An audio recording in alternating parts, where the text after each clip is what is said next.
There are certain geopolitical developments that need to be examined in an objective and timely manner for their profound strategic ramifications. Israel and the West Bank, following the events that began after Hamas's attack on Saturday, is one such occurrence. How best to approach and distill a complex situation becomes the next question. And we're forever grateful at the Money Maze podcast to our network of supporters and listeners. One friend, Johnny Gray, partner at Ankara and former colonel in the British Army, made the introduction to our guest today. So we're going to Muscat, and we're here in London to listen to the perspectives of two seasoned Middle Eastern thinkers, both working for the International Institute for Strategic Studies, IISS. And for those not familiar with that organisation, for 65 years they have been helping shape the strategic agenda for governments and businesses, have offices around the world, and are experts in helping clients calibrate risk and outcomes. And we'll be featuring more details of them when we release the show notes. Now, turning to our guests, Sir Tom Beckett and Emile Hokayem. First of all, I'm going to say welcome both of you to the podcast. Thank you very much for being here. I'm going to do the quick recap. Tom, you were a Lieutenant General in the British Army. In 2010, you were Chief of Staff for the International Security Assistance Force in Afghanistan. 2014, you became the Senior Defence Advisor to the Middle East at the Ministry of Defence and with the Prime Minister's Security Envoy to Iraq, and currently Director of IISS Middle East with expertise in Middle East, North Africa, defence policy and planning and military operations. So I guess we'll accept your qualifications for this interview. And Emile, you actually told me you are of Lebanese French origins, obviously know the area very well. You're a director of regional security. You've written books on Syria, Egypt, on regional security, and specialize in the Gulf states, Iran, Israel, Syria, and Lebanon. I hope we can achieve a few things in this conversation. The backdrop that sets the scene for recent events, disentangling the actors and their motives, timings and intelligence failures, and what lies ahead. And maybe, given with the Money Maze podcast, even a question on whether the crypto world has helped facilitate some of the payments that have expedited this particular set of incidents. So let's start with some context around recent developments, both internal and external. And perhaps I can ask one of you to characterize the last 12 months of Israel-Palestinian relations relative to the previous years of turbulence and violence. Simon, absolutely. And it's a real pleasure to be on for both Emile and I. And as Emile didn't say, but he is also the lead for the whole of the Middle East program. So he is the true expert that you've got on board here with from the IISS. But I think from Israel, and Emile will sort of do a bit more on the Gaza angle and the Palestinian angle.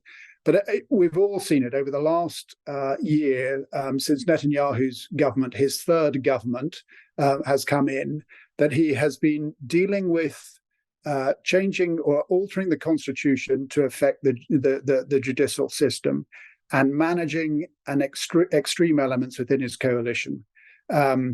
And to the degree that if you were to have asked Shin Bet before, the Domestic Intelligence Agency, before the attack last Saturday, what was one of their principal preoccupations, it would have been the polarization of Israeli society. And we saw that over the summer with some of the protests against the judicial reform that was being applied or attempted to be applied by Prime Minister Netanyahu, the mass protests that were going on, reservists who were saying that they would not serve, including pilots and special forces.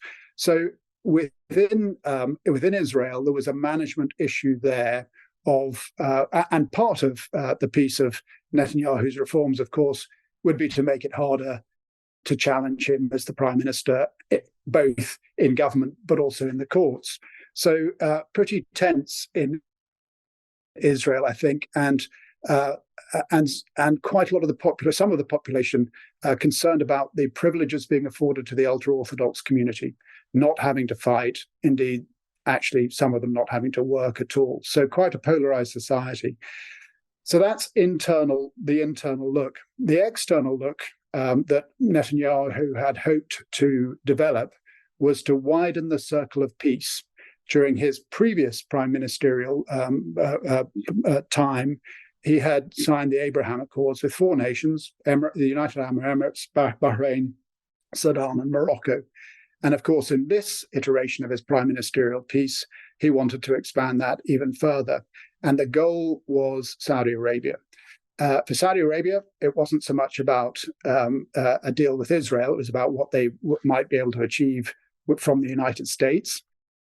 None of us ever thought that they were going to join the Abraham Accords because they would need the packaging of the present would need to be different, and the present itself would need to be significantly different than the Emirates and Bahrain had got and Sudan had got previously.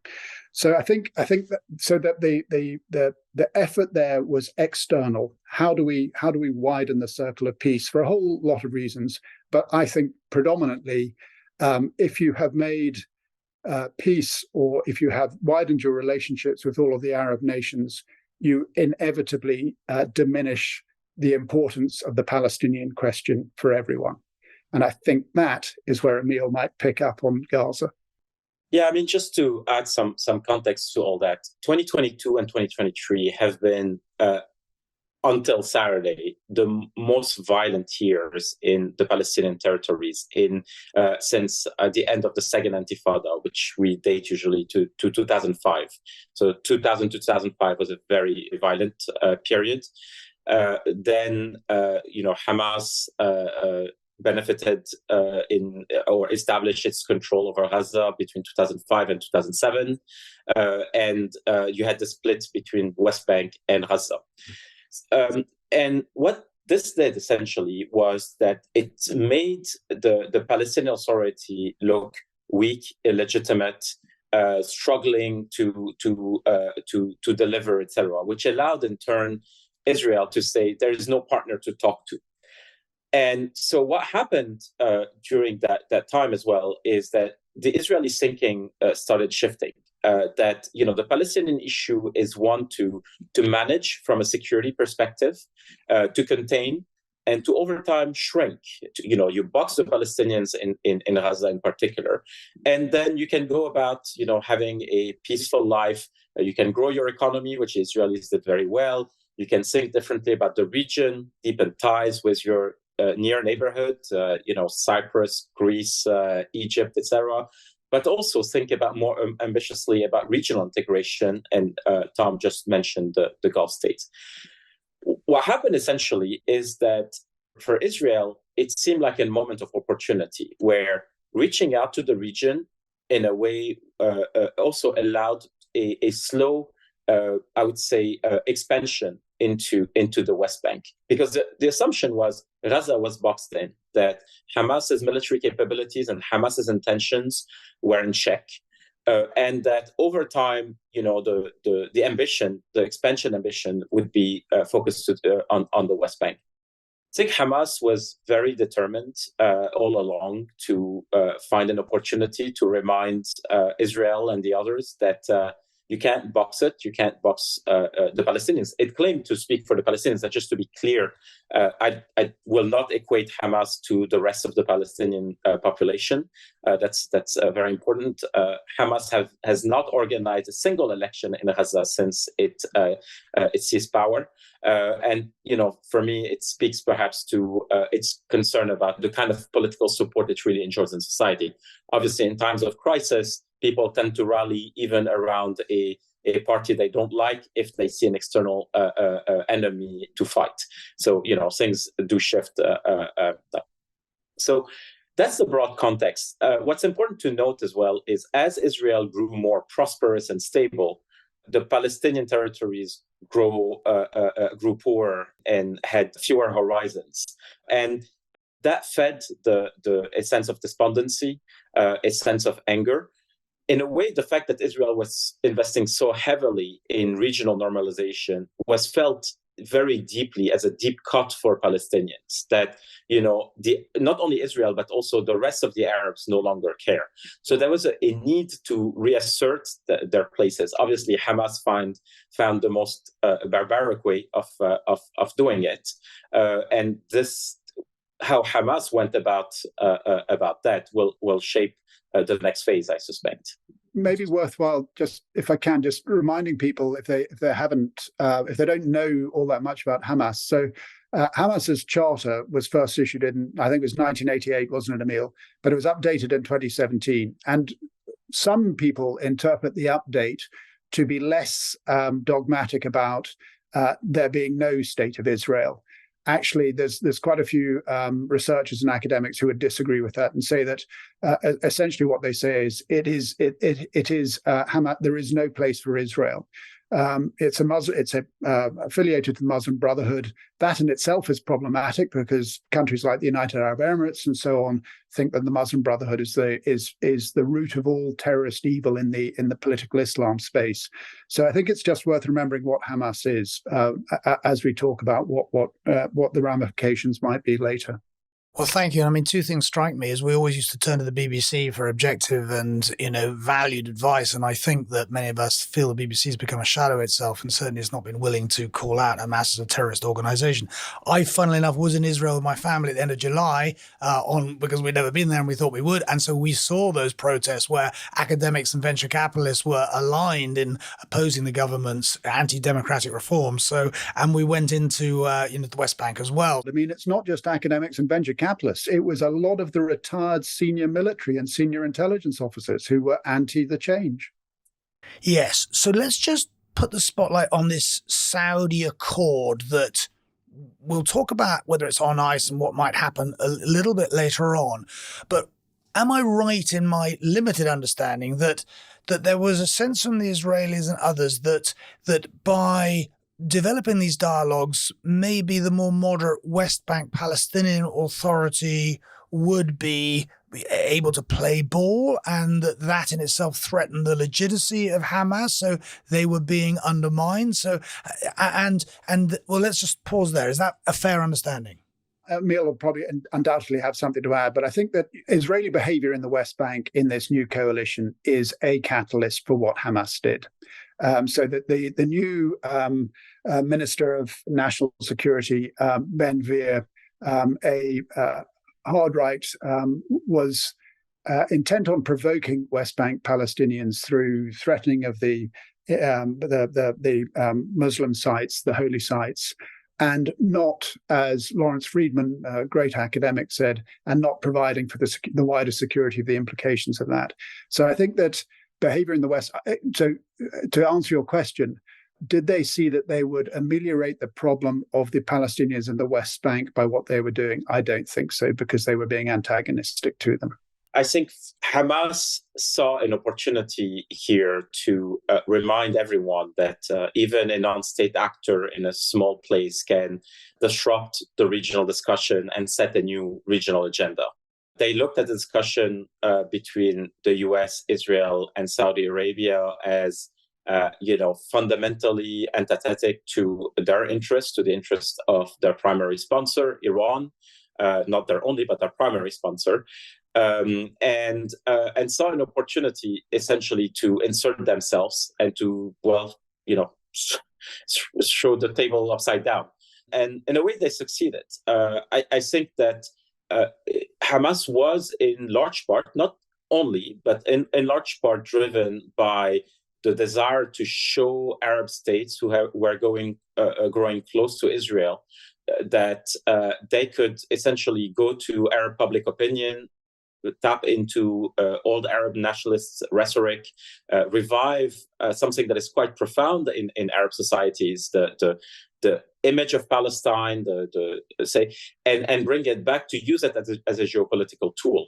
And this is a very uncomfortable moment for a number of countries who, have either normalized with Israel or were in the process to.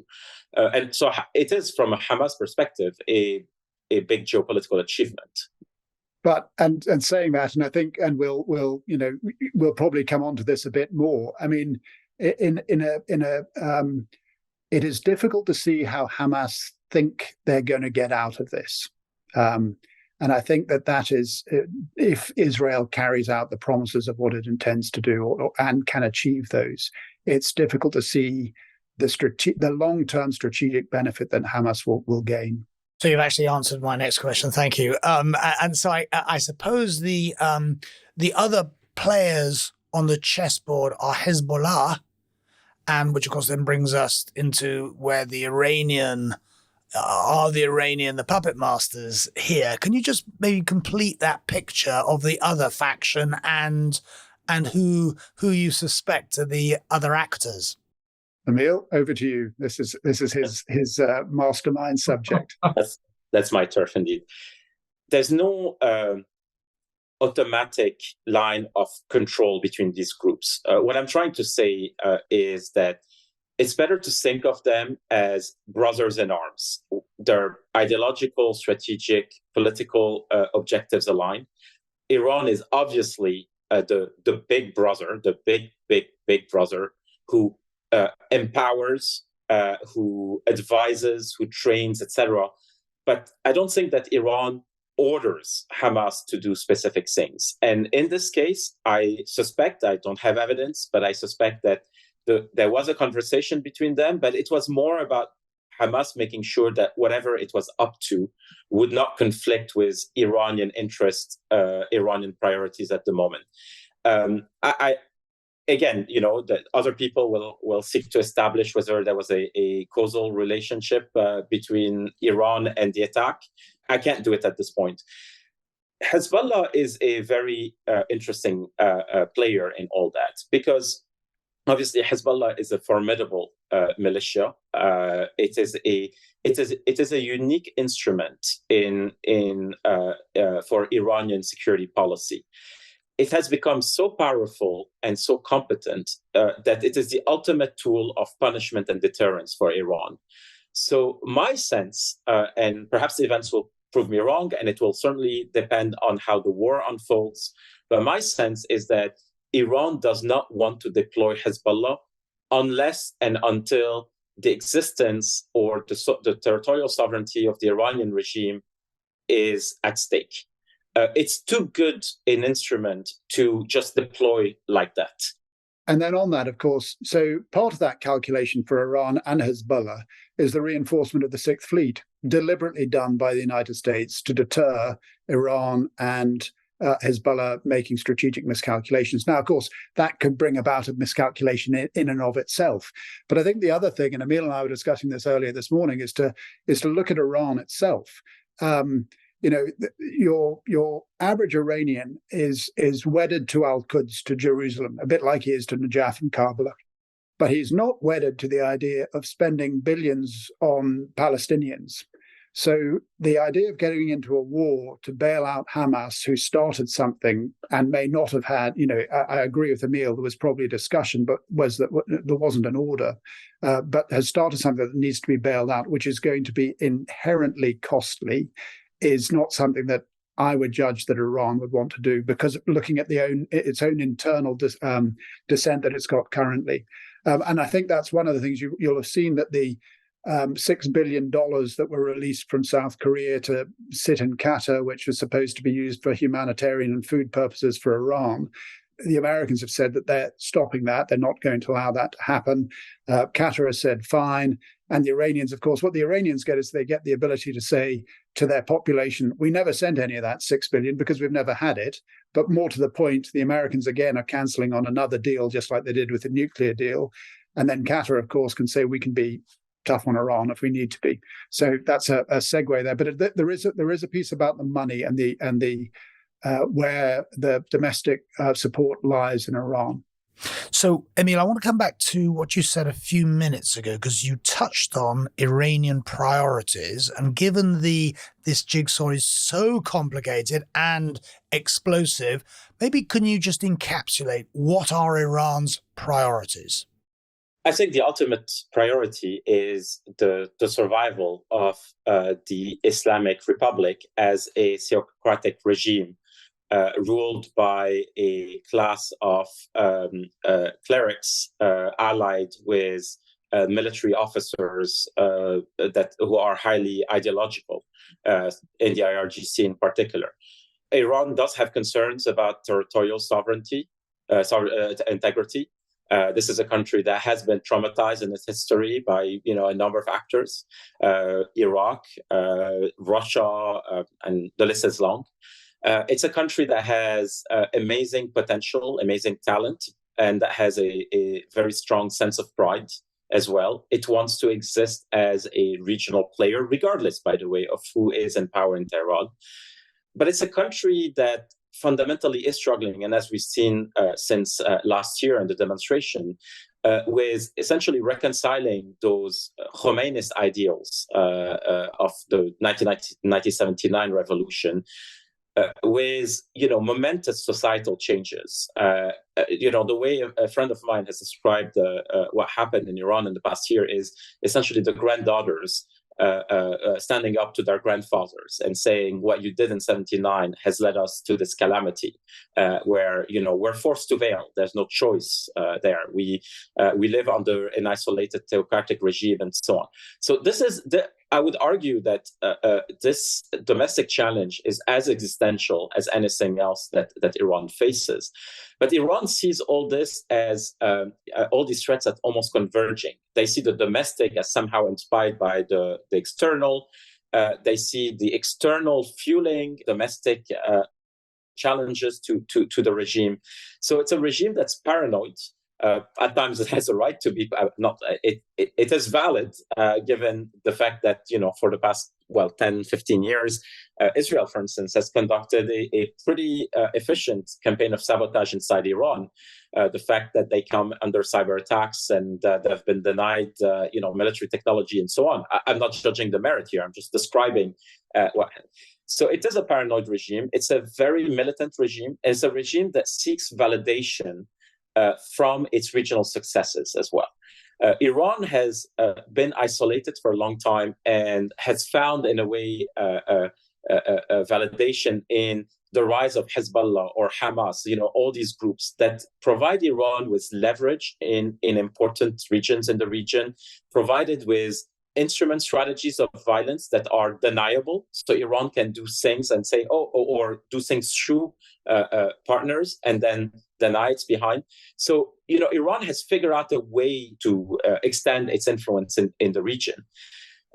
So it is not it is a competent actor because it does so at low cost. It does this with a lot of strategic patience. It is invested ideologically in some of those relationships, which explains why international attempts to contain Iran have I would argue, until now failed. I mean, Emile's absolutely right there. And one of the things our director of geoeconomics in IISS said a while ago, that if you look at Iran, Iran's got the population roughly the size of Egypt. It's got the natural resources equivalent to Saudi Arabia, and it's got the potential for economic diversification of Turkey. So if you look at it in the region in that context, it should be the big player in the region. It can't be the big player in the region because the security guarantor, whether they accept it to the degree that they used to, is still the United States. So Iran wants the United States out of the Arabian Gulf.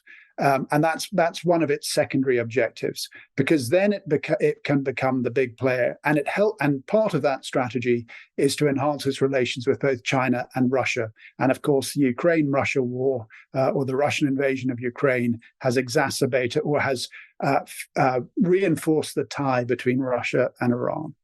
Got it. So let's talk about escalation and.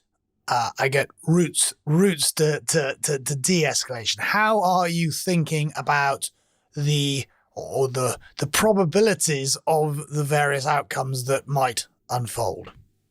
So Israel has said explicitly that it's going to launch a ground offensive into Gaza to destroy Hamas, but it hasn't done it yet, and there are indications that it's thinking about how it's going to do it.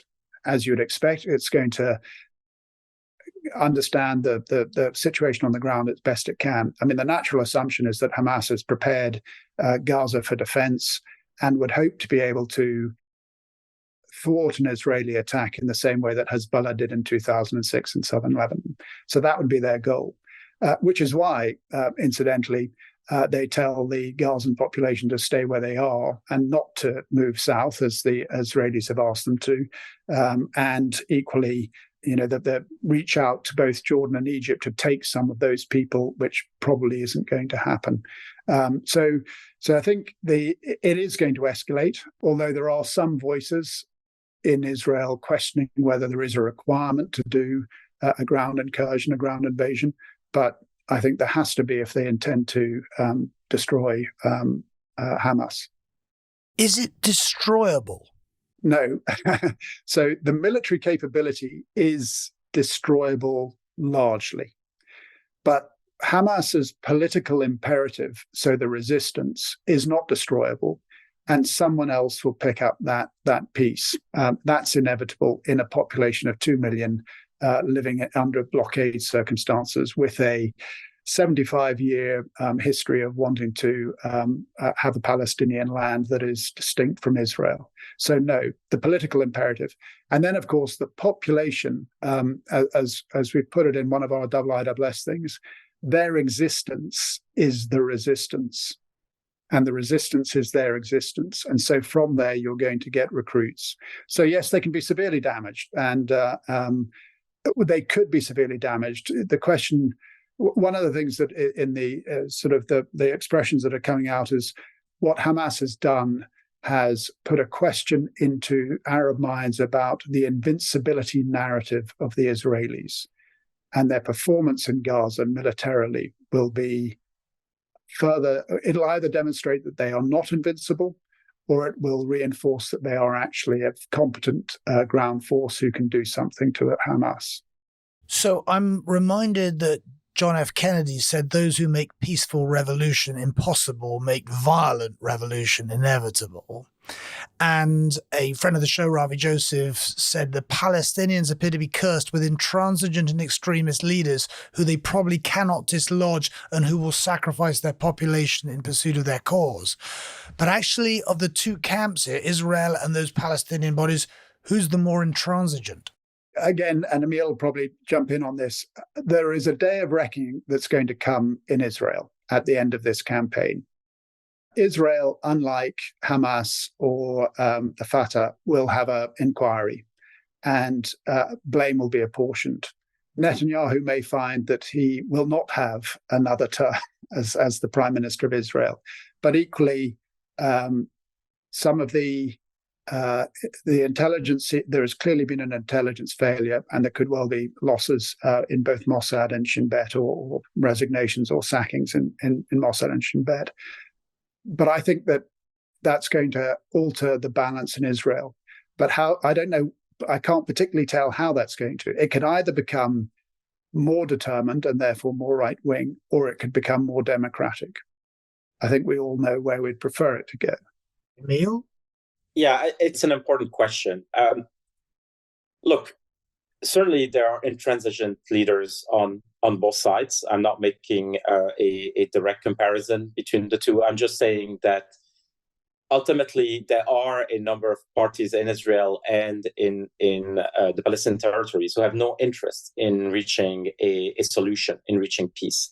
And it's been quite damning to look to realize that actually Netanyahu's political strategy all along has been to allow Hamas to, as long as it was contained, to exist in Gaza, because it validated his view that there's no need to seek peace, and that the West Bank was an opportunity for greater expansion. So that's one aspect. Look, ultimately, it's undeniable what Hamas did was absolutely horrific. It made a decision on that Saturday morning that it wouldn't just cross the line with Israel and attack military outposts, that it would also go after civilians. That is a conscious, calculated decision. So there is a strategy of terror there, absolutely. Now, as I said earlier, Hamas does not equal all Palestinians, certainly not all Palestinians in Gaza. There is a view, however, that, look, Israel is the successful party here. It has a growing economy. It has built a modern society.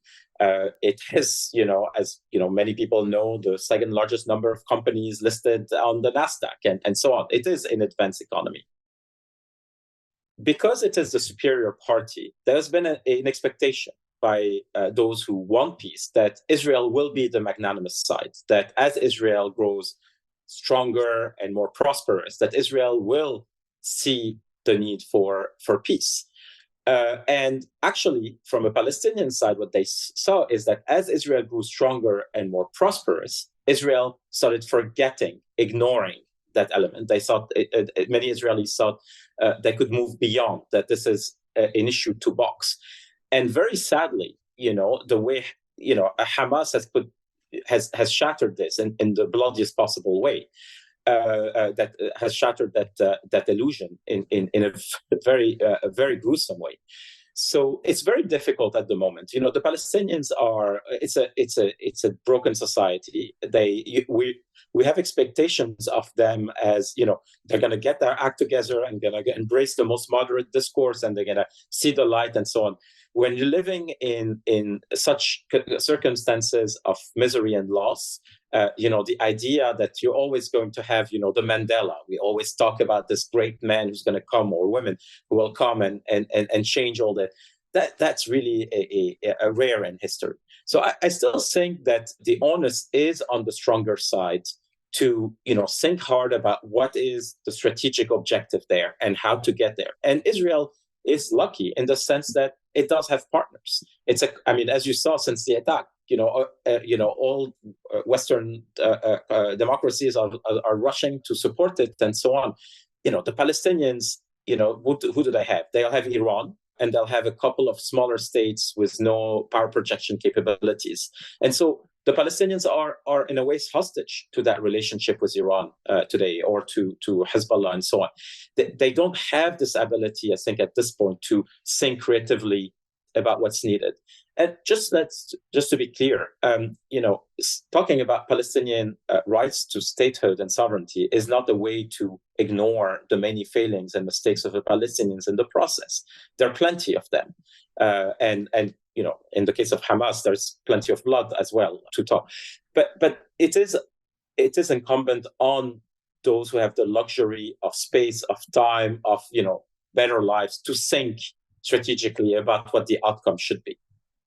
So we've got lots of investors, heads of businesses and corporations thinking about how they deploy capital. The Middle East is been going through a transformation, as we know, creating outward but also inward investment opportunities. It's always hard, but in the investing and the prediction business, you gotta try and assess the probabilities. 1 year from now, how do you see the landscape? Tom, I'm looking at you. You're looking at me. Okay, so before last Saturday, what the Gulf states wanted, or certainly the middle power Gulf states, so that the wealthy ones, Saudi Arabia, the Emirates, Qatar, to a less degree Kuwait, because they're not as active.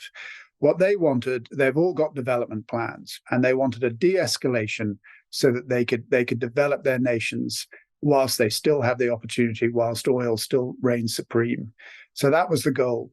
What none of them will particularly want is for this to throw that off course. They only have another, everyone's predictions of when oil is going to end have always been faltered, but it's going to end at some stage. And they know that they've only got a certain amount of time to diversify, to care for their populations long into the future. So they're going to want to restore that balance. They've got to, though, however, factor in, and Saudi Arabia, whatever it is, 26 million Saudis, what are they thinking right now? That's a real domestic issue. Do they have to get behind the resistance more, or can they afford to try and reset this if nothing else happens? If you're looking at investing in the Gulf, I would say in a year from now, I'd still say that the opportunities are there, but the risks are the potential for the Middle East to surprise you out of nowhere, almost on a daily basis, have been reinforced. We just actually had an interview with General Petraeus and Andrew Roberts, who have written a book called The Changing Nature of Warfare since 1945, and they were here and recorded at my home just last week, which was absolutely fascinating. But as Andrew Roberts quipped, he said, the surprise is that we're surprised when there's a surprise. So, but Emile, let me throw that one into your court in terms of a year from now. Yes. It was my very expensive artwork in the back. This is the Picasso, in case you were wondering. The Middle East will continue to surprise us. That's undeniable. I think that at times we emphasize risk over opportunity, and sometimes we emphasize opportunity over risk. I would argue that up until Saturday, for the past 3 years, we talked mainly about opportunity and discounting the risks. And I think for investors in particular, the temptation is to focus too much on opportunity when they see capital flowing, good news, and so on. I mean, I appreciate that. I understand. I'm not making a value judgment there. The risk bit is not well understood, is not well taken into consideration by a lot of people who come to the region. And I'm not saying it should deter them. I think at times they've overreacted to bad news in the region. They, for the past 20 years, we've been told, total war is around the corner. Well, it hasn't happened. I mean, it may happen. God knows, what's going to come out of this round of violence. The point is that some people have done very well in the region because you still have a significant level of ambition when it comes to infrastructure project. There is an opportunity when it comes to the energy transition. There is an excess of capital that needs to be invested, and the region needs help, needs to figure out where to put all this extra income generated from oil prices and others. But there's a profound, I think, understanding that the nature of the economies have to change in a number of places. And that's quite exciting to watch. I mean, it's rife with risk as well. But this transformation is not going to happen without investors looking, taking a hard look at the fundamentals. So, investors have to think a bit harder about risk. They have to reach out. They have to do better risk assessment on this. This is not just about the Middle East. This will have global ramifications. Ultimately, the Middle East, for good or worse, cannot be ignored. It has a way of forcing itself on the global agenda. This war will likely take time away and attention away and resources away from Ukraine, for instance. It will help. It will help perhaps Russia come back into the diplomatic game, because it is possible that Benjamin Netanyahu, in an attempt to keep the Northern Front quiet, will pick up the phone, call Vladimir Putin and tell him, hey, you're president in Syria, you've partnered with Iran, you buy weapons from Iran to fight in Ukraine and so on. Can you please tell Iran and Hezbollah to quiet down? Which could validate Russia's sense that it's still in the game, that it can still be a player, can disrupt or not. It is also a place where a number of countries in the region will watch whether China can do something or not. Is China willing to take a diplomatic initiative, or will China just be a very minimalist kind of power, just insert itself where easy and convenient, but not really take responsibility for crisis management? My question is a bit loaded, because I suspect the Chinese will be nowhere to be seen. But it doesn't matter. If Western countries and Arab countries fail to guide that process, lead to a de-escalation, put back things politically on track, then China will look better at the end of the day, right? So the Middle East is an arena for global competition. The US is involved there, Russia is involved there, China is involved there. You've noticed that I didn't say the EU per se, because the Europeans, or the UK for that matter, are still struggling to exist in this space to shape their immediate neighborhood. Even as, and just I'll finish on that, even as Europe is the most exposed to the externalities of Middle Eastern instability, migration and terrorism. And that, in a way, is a harsh statement on Europe at the end of the day, that it is probably not even trying to shape dynamics that affect it directly. Its politics, its cohesion, its strategic focus. The four things that we as an institute have thought about this, if we were to project it into a year: the Gulf states will hope for a de-escalation. In fact, all of the states will hope for a de-escalation. Many of them don't have the leverage to achieve that, but that's what they want. That's point one. The Israelis are motivated by a desire to punish Hamas and then restore deterrence and reestablish a sense of security for their population. That's going to be their driver. Hamas clearly expects the escalation, and what they're going to want, if not to achieve a wider war, but to certainly get wider Arab and international sympathy for their plight, because that'll mean probably investment and something being done about it, and perhaps even more pressure on the next Israeli government for a better solution. And then the last piece, and we've said it, is that a wider war does remain a possibility, but we don't see any evidence as an institute of Iran and Hezbollah wanting to widen it at this stage, and certainly the other actors like the United States and so on don't. So I think that would be the four ways that we would look at it from a year's time. The population of Israel is 34 times smaller than the United States. So America's about 340 million, Israel's about 10 million. So if you look at the scale of the strategic surprise that happened last Sunday, this is their Pearl Harbor. It's probably worse than 1973.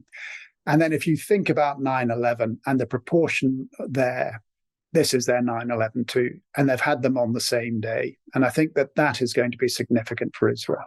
Tom, I normally conclude. You've actually done my conclusion for me in a significantly more punchy and concise way. Tom and Emile, thank you so much for your time today. Whoever said a week is a long time in politics should actually have rephrased it, a weekend is a long time in politics. This is fast moving with profound implications and the need to think through. And that's obviously what you guys do and specialize in. So I can just say once more, thank you both for appearing today on the Money Maze podcast. Thank you very much for the opportunity. And I've listened to some of them. They're great. And so, it's a real privilege to be on one. So thank you very much.